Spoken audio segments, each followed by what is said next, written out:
activated in the building. We are investigating the problem I'm gonna call an alarm on him. Thank you. We have to evacuate. Oh my goodness! We're really going to evacuate?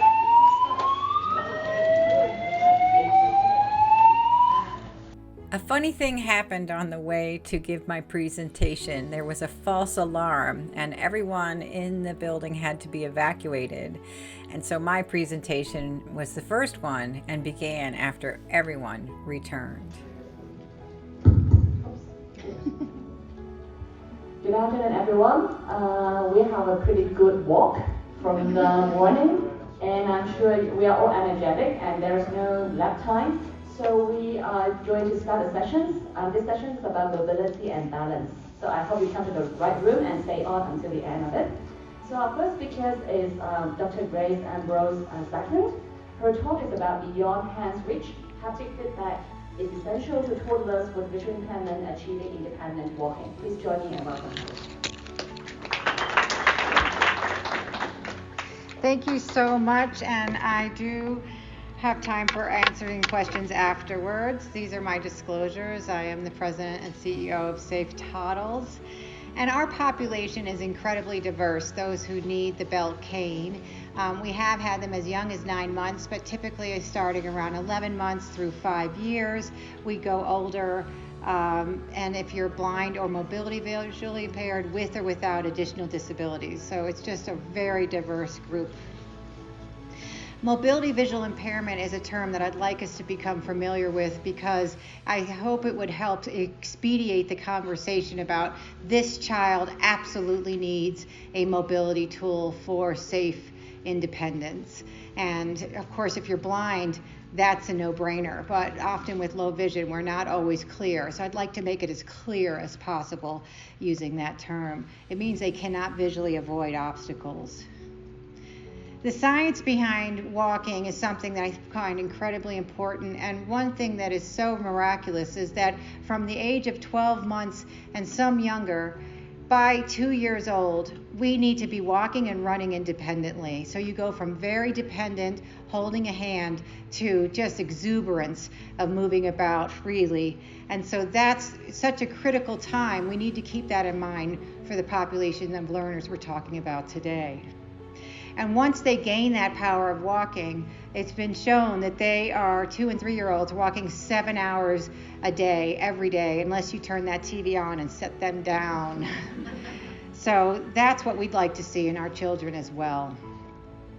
Physical activity levels, though, begin at 12 months, 3 to 5 hours of moving around and exploring, however they're doing that, up until we go. And really, the milestones, there are no milestones after 2 years old. That's how important it is that you achieve these milestones by age 2. So what is walking? Walking is developed sequentially. It's rhythmical and relaxed with a minimum of conscious effort. You shouldn't be stressed out while you're doing it. There is a video that I'm going to narrate. Here is on the left side is a sighted child, 11 months, and a blind child who's 17 months, who are both receiving assistance from their fathers. The sighted child clearly moving forward. Here is a child 12 months walking similarly slowly as a 15-month-old child who is blind. But as we get older in the age of the sighted child, who are just surpassing in speed and gait, this blind child still hasn't made his way across the room yet. He's walking very slowly with a very wide base gait, and he's being encouraged through a lot of prompting until he crashes into his toy, where he will stay. And by contrast, a child of 18 months doesn't want to hold on to anyone or anything. He doesn't want to hold your hand. He doesn't want to stay with you. And it just continues on from there. Here's an 18-month-old toddler who is stuck on a refrigerator, stuck on a wall, stuck and not exploring across the room. By contrast, the same child of the same age is walking freely and without much prompting, except for where to go. And by 2 years old, this little girl is holding on, and the 2-year-old is surpassed her, who is sighted. So that's what we've seen as why is that? And it's about balance. maintaining balance is probably the most difficult problem encountered by infants as they learn to walk. And the first balance is really about haptic. It's holding on, pulling to stand, and cruising. But that vision is what takes over after 12 months. That is where our balance comes from. And if you don't have vision, you're not going to be able to balance and let go of your strongest. Now, can they do it? Yes. Are they doing it at Walks Well milestone? No. There is some coincidence about when vision progresses to be adult-like levels, and it happens to be around 12 months. I don't think that's a coincidence that that's when we really see children who are sighted starting to let go and walk well. So while the milestone is walks with assistance, there are many sighted children who are already walking by 12 months and some who begin at 1 year, and then there are of course your later walkers. And I imagine that has something to do with when your vision comes online as well as being effective. And so it'd be interesting to look at kids who wear glasses if they are also later walkers. But what we see is kids are visual dependent, and that's where our postural control starts head to toe, and the head control is the most advanced from the beginning, but the dominance of vision has been shown over and over again in research on walking. The other thing vision does is it anticipates obstacles. So not having that ability to anticipate obstacles mean that you are reacting to obstacles. And the kinesthetic and vestibular systems are really reactive systems. But if you never get any warning, that stress of suddenly coming upon a ditch and having no warning of it is much more shocking to the system than to a child or an adult who can anticipate that they're going to have to step down into that ditch. So the thing that's vision and mobility tools have in common is that ability to anticipate what's in front of me. I can detect it, and now I can decide what to do with it. So when we look at balance, we say haptic balance is 9 months through 12 months, holding on, holding a hand. After that, it's visual balance. But for blind toddlers, it can remain haptic balance when given a mobility tool, because what a mobility tool provides is haptic feedback. And that turns out is quite powerful for them. I've done a study with 562 intake forms that came through of people seeking out pediatric belt canes, and the majority of them were between ages 1 and 3. There were a healthy mix of boys and girls and a healthy mix of ethnicities. The majority were subto-optic dysplasic, optic nerve hypoplasia, cortical visual impairment, retinopathy of prematurity, and also Leber's congenital amaurosis. In this slide, the long black line is the milestone walks with assistance. And so when we see that it's all the way up through 180 months, that's why they're seeking out the belt cane. They're seeking a solution to a child who's not been able to let go and find another form of balance. Now, for some children, where does somatosensory begin is at age 3. It starts to develop at 3, and really it matures by age 6. So many kids who are blind truly can have that next form of balance join them. And so that's why we start to see them excel at those older ages in preschool. But by then, they've really missed out. And then if you have additional delays or motor impairments, you're going to be walking with assistance, or if that's what you're used to. We also see what is the mobility tool that is being prescribed. The large black line is none. Most of these children are not successful using any mobility tools, and therefore they're not using any. The next largest number is the gait trainer or walker, and that's because they need balance. And then there are, of course, a smattering of the long cane and other toys. So when I looked at the subgroup of age 8 to 18 months, what I found is that after 15 months, they really fall off a cliff in terms of achieving the motor milestones. They are not achieving the 18-month walks well, and they're not achieving the 2-year-old run. And that is no surprise to anyone, but that means they need haptic feedback so that they can achieve that. Because what I have also found is that when you provide a belt cane, in this study it was 35 children, boys and girls equally matched and predominantly 1 to 3 years old, Some of them, about half or more, using some form of cane, although not effectively, that the difference is palpable. Before the belt cane, the primary peak is at walks with assistance in this graph, with cruises and stands making up the remainder. Then walking with a wide gait, another nice group. That wide gait, as we saw though with the previous slide, was not at the 15-month marker. These are kids who are older and should have passed that milestone long before. So then when they wear their belt cane, they are walking well and they are running, which is the most wonderful outcome of all. No one has to teach a blind child to run. You simply must give them the tool that enables that. And they can achieve the physical activity levels if you give them those belt canes for the amount of time that you're expecting them to be physically active.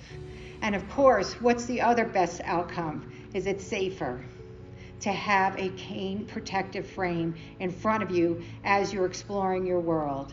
This little girl, she's running headfirst into a wall. She was walking independently, but with excessive prompting down a hallway that had nothing in it.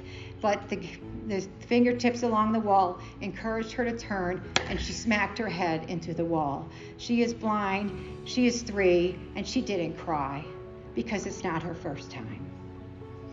Postural deviations are in the textbook as to be expected, and they become expected because of these unseen obstacles that cause people to create different kinds of ways of moving through space. But it's also due to poor muscle tone from not achieving our physical activity rates.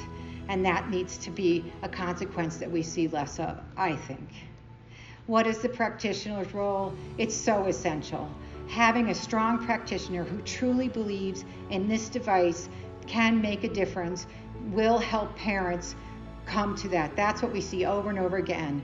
They need the support. Grandparents need the support. We need to believe that new devices can be helpful, and we cannot give up because of a few tears.